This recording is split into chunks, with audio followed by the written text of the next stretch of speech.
Bonne journée tout le monde. Alors, nous sommes à Rome quelques jours, et comme vous pouvez le constater, c'est une voix off qui parle, parce qu'on a eu des soucis avec une sirène qui passait à ce moment-là. Oui, mais malgré tout, ça ne va pas nous empêcher de vous présenter l'ensemble des monuments qu'on a préférés à Rome. Alors restez bien avec nous parce qu'on va vous donner plein d'astuces et de recommandations. C'est parti! Et première chose qui nous a surprise à Rome. Vous croyez pouvoir tout faire, tout visiter? Que nini, comme on disait ici il y a quelques années. Nous allons donc vous parler de nos 5 incontournables de Rome. Il y aura même un petit bonus. Mais avant de vous décrire du coup ces différents lieux, petit préambule important. Petit préambule important en effet, parce que nous sommes allés à Rome au mois de novembre 2024. 24. Exactement, on est toujours en 2024. Et donc Rome est en travaux. Ouais, jusqu'au 24 décembre 2024, puisque le jubilé aura lieu à partir de l'année 2025. Et le jubilé, c'est un grand événement religieux Qui a lieu tous les 25 ans. Organisé par le pape. Et les autorités de Rome prévoient qu'il y aura 2 fois plus de touristes en 2025 qu'en 2023. En comptant qu'en 2023, il y a eu 35 millions de touristes à Rome. Du coup, pour résumer, nos recommandations, n'allez pas à Rome en ce moment, puisque la plupart des beaux monuments sont en travaux. Et en 2025, il y aura beaucoup de monde. Du coup, notre recommandation serait plutôt d'attendre 2026, sauf si vous voulez être au milieu des millions de touristes. Et si vous y allez dans un cadre religieux pour participer au jubilé, bien sûr. Évidemment. Donc une fois ce préambule très important passé, on va commencer par vous dire que de tous les lieux dont nous avons parlé, nous allons les mettre les liens en description les liens les liens des sites officiels, parce que c'est très important, comme toutes les villes très touristiques, en fait, quand vous cherchez sur internet par exemple pour acheter des billets pour le Colisée, vous allez tomber en fait sur plein de sites non officiels plus chers avant de tomber sur le vrai site. Et c'est un vrai problème. Donc on vous met tout en lien. Vous pouvez nous faire confiance, on a vérifié. Lieu numéro 1. Le Vatican, parce que c'est là qu'on a fait notre premier arrêt. Et le Vatican, c'est quand même un incontournable. C'est un pays dans le pays. Je ne vais pas vous expliquer tout ça. Et notamment la basilique Saint-Pierre, la chapelle Sixtine et la place, l'immense place Saint-Pierre.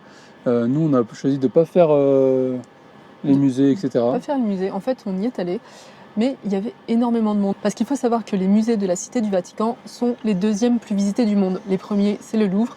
Et les deuxièmes, donc les musées du Vatican. Mais alors, autant au Louvre, j'avais jamais ressenti ce sentiment d'oppression, de monde, vraiment. Il y avait vraiment beaucoup de monde. En tout cas, même si vous ne faites pas les musées, vous pouvez vous balader sur la place Saint-Pierre, c'est accessible et c'est gratuit, c'est déjà impressionnant. Quant à la basilique, il y avait aussi beaucoup de monde. Et par contre, on nous a donné une petite astuce. Si vous voulez vraiment les faire, il faut se lever très tôt. Déjà, première astuce. Et effectivement, on nous a dit sur Instagram que parce qu'en fait, la chapelle Sixtine, comme il y a beaucoup de monde, en fait, les gens sont obligés de circuler très vite. Vous avez à peine le temps de vous arrêter.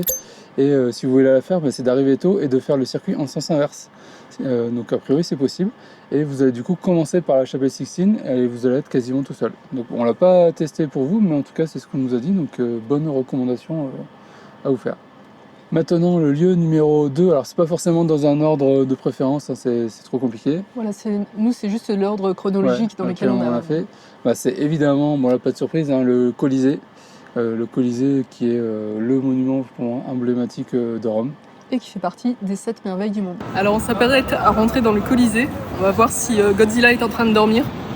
Bon, c'est une blague qui marche que si vous avez vu Godzilla contre Kong en fait. Donc là, pareil, c'est un endroit où il y a beaucoup de monde. Malgré tout, donc vous devez réserver sur internet et prendre un créneau horaire. Donc ça permet justement d'éviter de faire trop la queue, etc. Donc on vous conseille de réserver sur internet parce qu'on a vu la queue à la billetterie et c'était immense. Donc au moins vous aurez votre billet. Enfin, quoi qu'il arrive, de toute façon, sachez qu'il y aura quand même du monde. Il y a quand même du monde. Au Colisée, mais voilà, ça circule quand même pas mal, c'est plutôt bien organisé, on ne s'est pas senti non plus trop les uns sur les autres. Et le Colisée, je ne vais pas vous en parler, pour moi c'est vraiment monumental, c'est incroyable. Et par contre, juste à côté, vous avez le Forum romain et le Mont Palatin. Et nous, la mauvaise surprise qu'on a eue, c'est que en fait, ces deux endroits ferment très tôt à 15h30, en tout cas les horaires d'hiver. Les horaires d'hiver. Donc vérifiez les horaires d'été si vous y allez en été, mais ils ferment les grilles et à 16h30, tout le monde doit être dehors. Et nous, en fait, comme on avait pris un billet pour le Colisée assez tard, du coup, le temps qu'on fasse le Colisée, qu'on aille manger un bout et tout, en fait, c'était déjà trop tard pour le Forum et le Mont Palatin, alors que vous y avez accès, quand vous prenez les billets du Colisée, c'est inclus pour 24 heures. Donc du coup notre recommandation c'est tout simplement de prendre un billet pour le Colisée très tôt le matin. Comme ça vous avez le temps de faire le Colisée à votre rythme, parce que déjà vous pouvez prévoir 2-3 heures sans problème. Et ensuite vous avez le temps de vous balader sur le forum et tout. D'ailleurs, tu parlais de manger un bout et on peut recommander quelques spécialités romaines. Donc la queue de taureau et les pâtes cacio e pepe. Donc le Colisée incontournable. On passe au numéro 3, La fontaine de Trévi. encore un incontournable. Voilà, alors comme on vous l'expliquait avant, c'est en travaux. Mais il y a une passerelle pour s'approcher, donc bon, vous verrez pas d'eau dans la fontaine, parce que là, c'est Si coupé. vous y allez maintenant, enfin avant, Oui, fin oui, oui. décembre en tout cas. Mais Peut-être. il y a un bassin qui a été installé pour pouvoir jeter des pièces, parce que comme le veut la tradition, il faut jeter une pièce dans la fontaine de Trévi pour pouvoir revenir à Rome. Enfin, quand on jette une pièce, normalement, on est assuré de revenir à C'est Rome. ce que dit la tradition. C'est ce que dit la tradition. Et alors, du coup, il y a un bassin qui a été installé parce que les touristes visaient les ouvriers avec les pièces. Bah ouais, parce qu'en fait on jette la pièce, on se met de dos, du coup il y a des dommages collatéraux, les pauvres ouvriers qui travaillaient sur la restauration de la fontaine.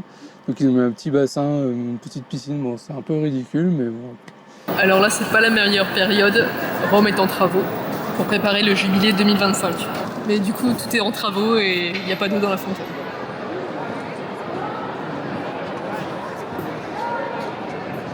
Numéro 4. Alors, c'est un coin que moi j'avais bien aimé, c'est la Villa Borghese. Alors, comme son nom ne l'indique pas, il ne s'agit pas d'une villa, mais d'un parc urbain à Rome, le plus grand. C'est un très grand parc, c'est pas très loin du centre, il y a des bus qui permettent de s'y rendre sans problème. Et effectivement, alors le parc est déjà très très grand. Moi je me rendais pas compte sur Google Maps que ça allait être aussi grand. Et d'ailleurs, du coup, recommandation, ils louent à différents endroits des petites rosalies, vous savez, c'est l'espèce de truc qu'on peut se mettre à 4, voire un peu plus, et on pédale pour avancer. En plus, c'est électriques, c'est assez moderne. Et c'est tellement grand du coup que la plupart des gens se baladent. Vous pouvez aussi louer du coup la même chose, mais des petites voitures de golf avec un guide qui va vous expliquer. Enfin, il y a différents trucs. Mais en tout cas, si vous voulez, vous pouvez prévoir franchement une journée complète là-dedans, c'est immense. Voilà, parce qu'en plus, il y a 3 musées et il y a des perruches aussi. Bon, ça, Des c'était la perruches qui se découverte. baladent un peu partout. Dans Rome. C'est marrant. 5e site à visiter, le monument Victor Emmanuel. J'ai bien aimé moi déjà. Et donc c'est un immense monument de blanc immaculé et qui fait 70 mètres. Ça veut dire que depuis de nombreux endroits à Rome, on le voit en fait au bout des rues, tellement il est grand et tellement il est blanc. Ce que j'allais dire, il est tellement grand et tellement immense qu'on l'aperçoit par exemple depuis le Colisée, etc. Et on se dit tiens, c'est quoi ce truc avec les grandes statues et tout. Et ça, en tout cas, ça attire la curiosité, donc nous on a été. Et c'est super chouette. Déjà, le monument en tant que tel, il est hyper impressionnant. Alors, il y a beaucoup d'escaliers là. Alors, on va pas se mentir, j'en ai chié pour monter jusqu'ici. Ouais, parce qu'on n'a pas vu les ascenseurs à l'aller. Mais alors, la vue depuis le monument de Victor Emmanuel, c'est quand même quelque chose. Donc attention à ça. Et du coup, ce monument en fait contient un musée qu'on n'a pas fait parce qu'on n'a pas eu le temps. Hein. C'est le musée de la réunification, parce que c'est le monument Victor Emmanuel, et Victor Emmanuel était le roi lors de l'unification de l'Italie. Et surtout, le plus intéressant pour nous en tout cas, c'est que vous avez une plateforme tout en haut du monument qui est accessible par un ascenseur en verre. Enfin, l'ascenseur il part pas tout en bas, malheureusement, il part d'une plateforme intermédiaire et qui permet d'avoir une vue vraiment à 360 degrés sur Rome, notamment sur le Colisée qui est pas loin, après sur le centre-ville de l'autre côté. Et nous, on y allait coup de chance pour le coucher du soleil, mais a priori, c'est un spot connu pour le coucher du soleil. Et grosse recommandation, c'est très très beau. Et très bon plan, c'est qu'il n'est pas si touristique que ça. En tout cas, il y avait beaucoup moins de monde que dans d'autres endroits. Ouais. Donc ça, c'est notre 5e et dernière incontournable à Rome. Qu'est-ce que tu dis? Abonne-toi,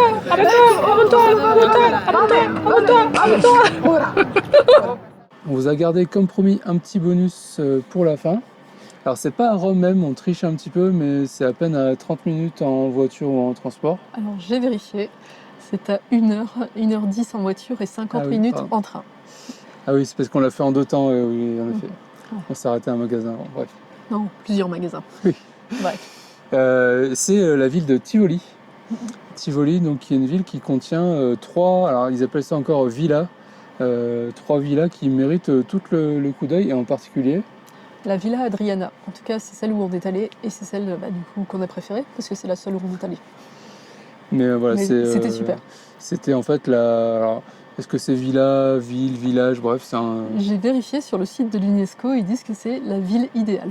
Ok, Ça a été pensé comme une on va ville dire, voilà, idéale. une petite ville qui était notamment dédiée à l'empereur, donc c'était très fastueux, très luxueux, enfin voilà, il reste des ruines, mais quand même relativement bien conservé, hein. On arrive à se rendre compte finalement de comment c'était.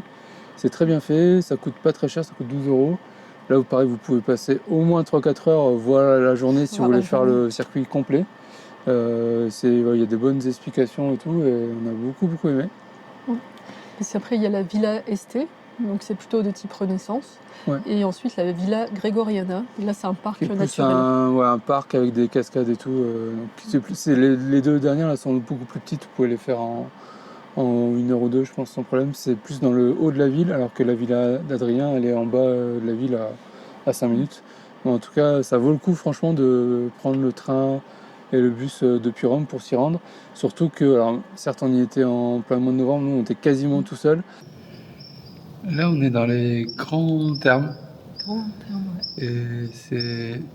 Bon, ça reste des ruines, mais c'est quand même hyper impressionnant, notamment le toit ici, là, on a l'impression qu'il est... Je pense qu'on voit la vidéo qui va s'effondrer sur nous, là. Moi, je pense que non, enfin, j'imagine qu'ils font... Enfin, j'espère que non. J'imagine qu'ils font... Enfin, qu'ils ont vérifié que ça allait pas se casser la gueule du jour au lendemain. Il y a encore plein de petits détails, enfin, sur les voûtes, là, le carrelage. Enfin, ouais, justement, on se faisait la réflexion que le carrelage... Je sais pas si je réussis à vous montrer. Les mosaïques. Ouais. Ah, le carrelage, du coup, il est plutôt, enfin, en tout cas, sur une certaine partie, plutôt bien conservé. Et là, dans la pièce là, ouais, sur les voûtes, hop, ici là, tac, là, c'est assez bien conservé aussi. Donc, mais même en plein été, de ce qu'on a lu, c'est beaucoup moins fréquenté que le centre de Rome, donc ça peut être l'occasion de prendre une bouffée de d'air. faire un petit break. Voilà. Comme promis, pour la fin, on vous donne quelques recommandations sur les logements et les transports à Rome. Donc nous, pour la petite histoire, comme on y était en fourgon aménagé, on logeait au camping U Roma Camping Hinton, qui est relativement proche du centre, mais on s'est rendu compte que les transports, et notamment les bus à Rome, c'est Pas très fiable. ouais, c'est vraiment très compliqué. Et au final, même si on était à 5-6 km du centre, on mettait souvent 1 heure de bus. Alors déjà, il y a le temps, ok, mais surtout les bus sont... voilà. En fait, on mettait 1 heure quand il y avait des bus, parce qu'il y en a un qu'on attend toujours, en fait. Soit beaucoup d'attentes, soit quand ils finissent par arriver, ils sont complets, pourtant en plein mois de novembre.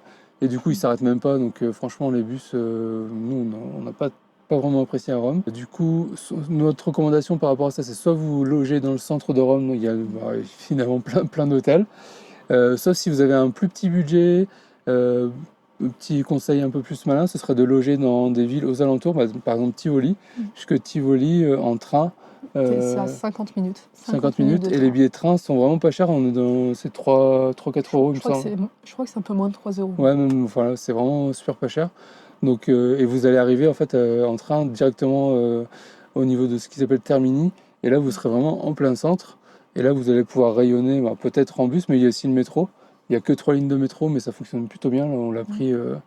Donc c'est plutôt notre recommandation, c'est d'éviter tant que faire se peut les bus, puisque d'ailleurs on n'est pas les seuls, on nous a dit sur Instagram que tout le monde a eu des problèmes similaires. Donc voilà, recommandation, plutôt loger en périphérie, vous allez gagner du temps et de l'argent. Merci d'avoir regardé cette vidéo, on espère que ça vous aidera pour préparer votre voyage à Rome. Donc ouais, même si vous décidez de ne pas y aller en 2024 ou 2025, n'hésitez pas à enregistrer cette vidéo pour la regarder plus tard.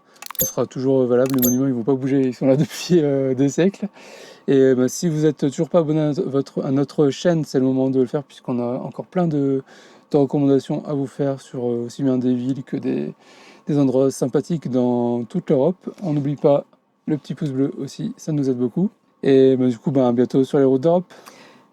Parce que nous, de toute façon, on est parti quand même.